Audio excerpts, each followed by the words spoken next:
Hey, good morning, good afternoon, good evening, depending on where and when you're listening to this. This is Coffee with Kevin, and I am Kevin, and of course, this is my coffee.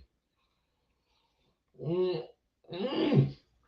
I hope you have a delicious hot cup of coffee with you right now, or tea, or whatever it is that you like to drink, and whatever it is that you'd like to put in your drink. Mine is just coffee. Mine is just coffee. Oh my goodness. It's such a wonderful day. I know my voice may not sound exactly right, and I'll talk about that in a little while. But welcome. We already have somebody in the chat, and it is my lovely wife, Brenda. Good morning, honey. Good morning. It is a wonderful day. Down here in Tampa, we're a little cool. It's been in the 80s, and of course, we're in the 60s today. Shh, don't tell anybody. But back where we used to live, it's in 20s and 30s, and they got snow in a lot of places. So I'm not missing that at all. All right. Mm-mm-mm-mm-mm. I'm going to talk a little bit about what's coming up instead of today in history. There wasn't a whole lot today in history, or at least a whole lot that actually, felt really good to share. I like to share the positive stuff. And but tomorrow's Valentine's Day. Yeah, yes, indeed it is. February 14th already. Just a little tidbit, a little trivia, a little thing about Valentine's Day. And that's why my background looks like it is with the little arrows and the hearts everywhere. Valentine's Day, you know where it comes from. It comes named after a gentleman, Saint Valentine, who lived in the early years AD after Christ and in the Roman Empire. Now, he was jailed. His last name was Valentine. He was jailed and he had a relationship with the jailer's daughter. And here's the story is how Valentine cards came about.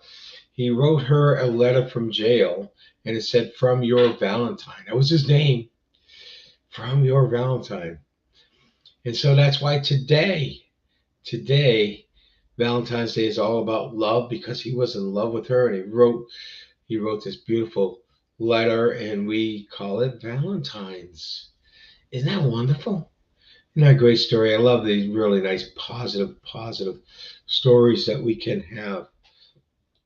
Little secret, I am sitting down again this week in front of you. Up until a few weeks back, I have been standing up. I stand up because I can talk better. I can use my voice, use my larynx better. Today it's not so well. I have been sitting down for the past several weeks because I had been dealing with a bout of sciatica. And as of this morning, it was very noticeable. It's not completely gone, but it's very noticeable. And I thought maybe I could do this standing up. And I'm going to wait one more week. And it's very noticeable that it's going away, is what I wanted to say. It had been very noticeable that it had been there and standing for any amount of time. And yes, my voice, I lost my voice completely last Thursday. Thank God uh, we didn't have this last Thursday. I would have been typing everything, or I would have been talking like this. I would have just been moving. I would have just been moving my mouth because I did lose it completely last Thursday, and it's coming back. Thank goodness, thank God that finally I'm getting over that. But it's been a struggle. I've had several things that I wanted to do, I needed to do over these past several weeks. I had a 4-day training that I was assisting at. And when you assist at a training, one of your jobs is to be standing up and looking for questions and looking to help the students. And I was in lots of pain if I would stand more than 60 seconds or 2 minutes at the most. And I had to be standing most of the day, about 60% of the day. And I had to be standing during the student breaks. I had to be standing during the student exercises and during our own exercises as assistants. It wasn't nice, but I got through it. I got through it. Then this weekend, I wanted to go with family to the Florida State Fair, which is awesome.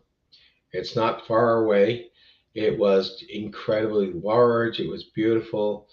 Um, but there was walking everywhere. So I brought a cane and I got through that. I had to sit down often, but I got through it.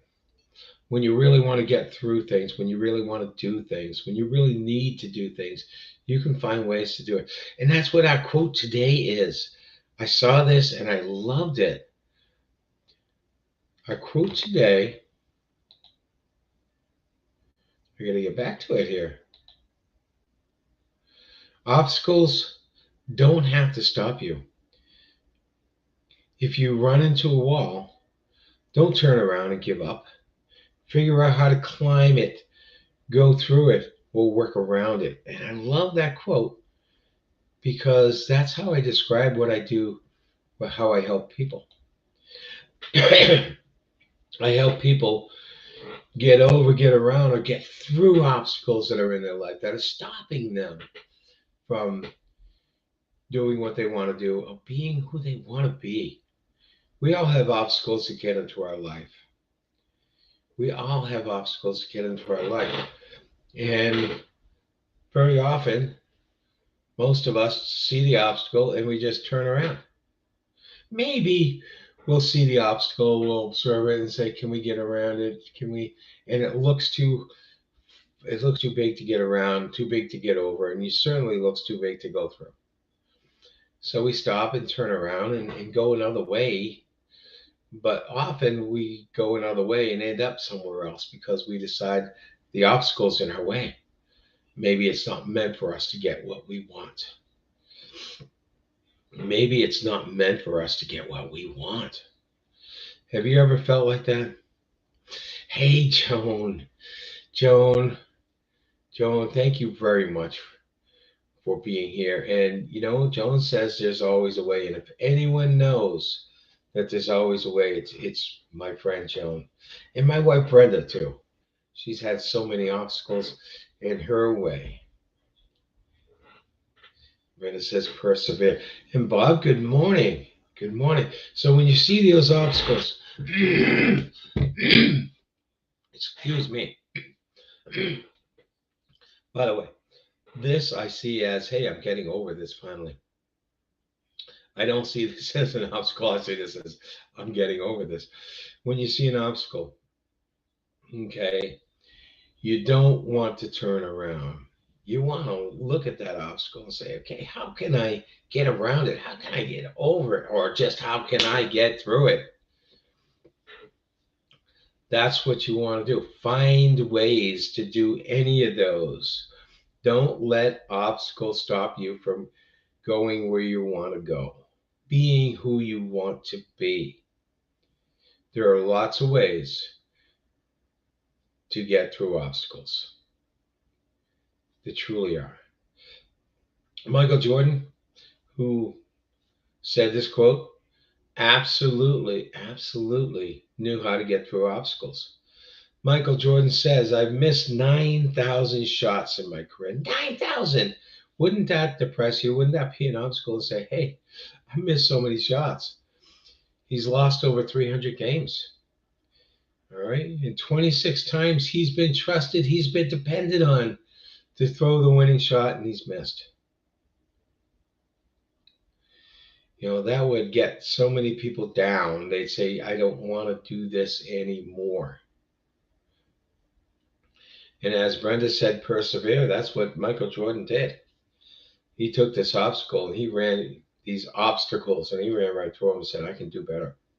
I can do this. I can get through this. And that he did. That he did. Michael Jordan has a story much like Babe Ruth. Babe Ruth, we remember as this home run king, and he won games with his home runs. But he had, at a time, the most strikeouts in the league. And he could have just said, I'm done with this. I can't deal with this. But he persevered. He went through the problems. And as it turns out, most people who we see as very successful have failed.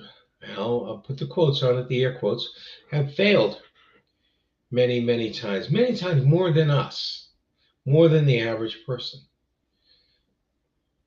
But they took those obstacles of failures and they said, whoa, I am getting through it. I'm getting around it. I'm getting over it. And they did. They did. The simplest way to take the obstacle of failure and get through it is to look at the failure as a learning experience. Look at the failure as a learning experience. Like Thomas Edison did when he invented the right filament. We say he invented the light bulb. He invented the right filament for the light bulb that was going to last. A reporter asked him, he says, Thomas Edison, Mr. Edison, don't you feel like a failure having failed so many times? And he failed, depending on what you read, it's either 1,000 or 10,000 times. And he said, no, I didn't fail. I found 10,000 ways that didn't work. So the obstacle wasn't even an obstacle for him. It was just stepping stones for him. Joan, you said, chip away. Chip away to where it doesn't seem so big. I love it. I love it. Chip away because, right, the obstacle looks so big in front of you. And sometimes you just take that little chisel hammer and go and chip away at that. And it doesn't seem so big or it doesn't seem so monstrous. You can chip away at that by by looking at it from different perspectives, by reframing, by lots of different means and see it and say, hey, this doesn't look so bad. This doesn't look so big or it doesn't look so horrific. Maybe it's a lot easier than I thought. And you can do that too. Thank you for that, Joan. Thank you. And if anyone knows it about chipping away, Joan, I know you do. And you know how I feel about you and how I think you're so incredible in your life. So, yeah. Yeah, no matter what obstacles are in your life, and I know some people with major, major obstacles in their life.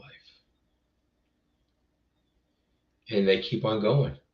And they just chip away at those obstacles and move forward. And that's what you got to do.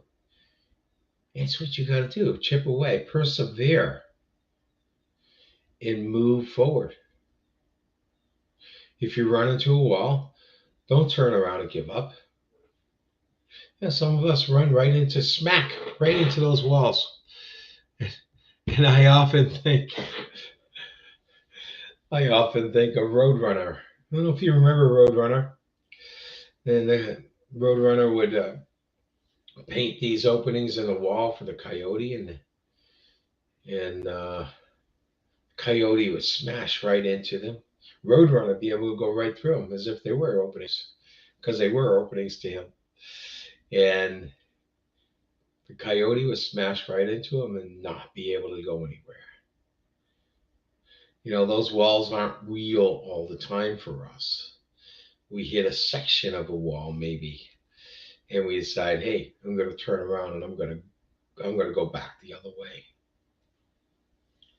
During the gold rush, there was this gentleman who had gold fever in his mind, and he found this gold mine, and he borrowed a lot of money from family and friends to buy this gold mine, and he was sure that it had everything in it. And he had borrowed the money so he'd buy equipment, They didn't have, of course, the machinery we have today. And this is in the 1800s. And he went in and he dug and he dug and he dug and couldn't find anything. He was sure there was a vein there. And after a while, he just couldn't find anything. He couldn't find anything and he gave up. And he had to go home and he had to tell his family and friends that he had borrowed all this money from, that he was broke. Well, another person bought that mine from him for really stale. And that other person was a little wiser. He brought in an architect and a geologist, and the geologist said, "Yeah, there's a vein down here somewhere."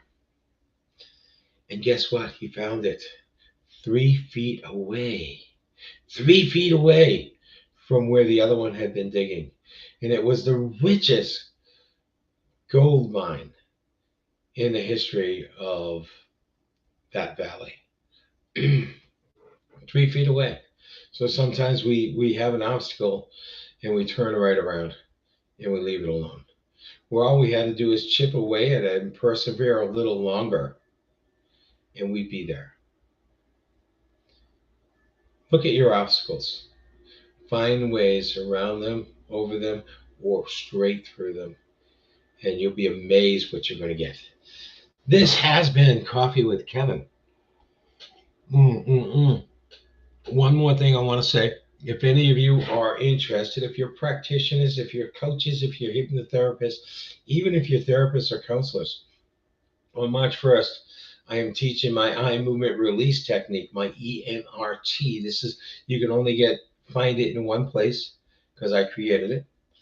I am teaching that in March 1st and March 2nd. It's a 2-day virtual class, 4 hours a day, to get certified to use this technique, which is incredible. It helps people virtually in seconds. They can get rid of negative triggers, negative thoughts. They can get rid of those obstacles in their mind that are holding them back. Yes, they can. And it does so much more. If you're interested in that, reach out to me on LinkedIn or Facebook, and I will happily guide you to the site or get on the phone and talk to you about it. All right? Everyone have a wonderful day. And remember, persevere, chip away at those obstacles, find a way around them, find a way over them, find a way through them. And you'll get what you want and you'll become who you want to be. Take care, all. Have a great day. Have a great week. Oh, hold on, hold on. I want you to remember, I want you to know that you have it within you to make it. If it's not a good day so far, you have it within you to make it a good day. You have it within you to make it a great week. Take care.